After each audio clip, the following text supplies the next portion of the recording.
নমস্কার। আমি অ্যাডভোকেট অনিল কুমার রায়, পশ্চিমবঙ্গ পুলিশের প্রাক্তন ডেপুটি পুলিশ সুপার।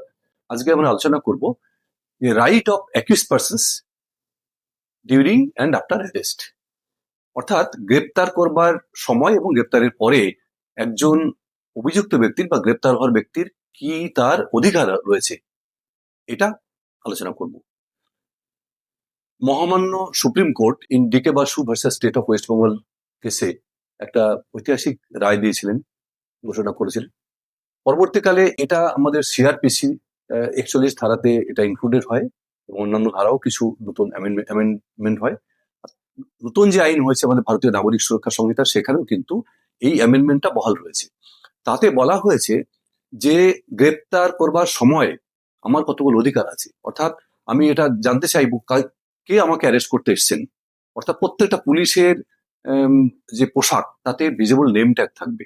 এটা অবশ্যই কিন্তু আমার জানার এবং বলার অধিকার রয়েছে, পুলিশের এটা দায়িত্ব রয়েছে।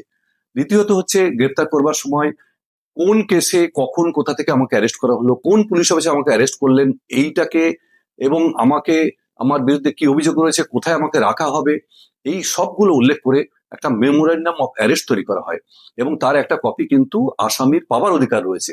এবং সেখানে আমাকে যে গ্রেপ্তার করা হয়েছে, কোথায় আমাকে রাখা হবে, কি কেসে আমাকে অ্যারেস্ট করা হয়েছে, যাতে আমাকে ডিফেন্ড করতে পারেন, আমার জামিনের জন্য চেষ্টা করতে পারেন, সেটা আমি আমার যে বন্ধু বা আত্মীয়কে আমি জানাতে চাই, তাকে কিন্তু পুলিশ জানাতে বাধ্য। তৃতীয়ত হচ্ছে গ্রেপ্তার হবার পরে আমাকে যখন জিজ্ঞাসাবাদ করা হবে, সেই সময়ে আমি উকিলের সঙ্গে বা আমার আইনজীবীর সঙ্গে আমি কিন্তু মিট করতে পারি। এটাও কিন্তু আমার একটা অধিকার।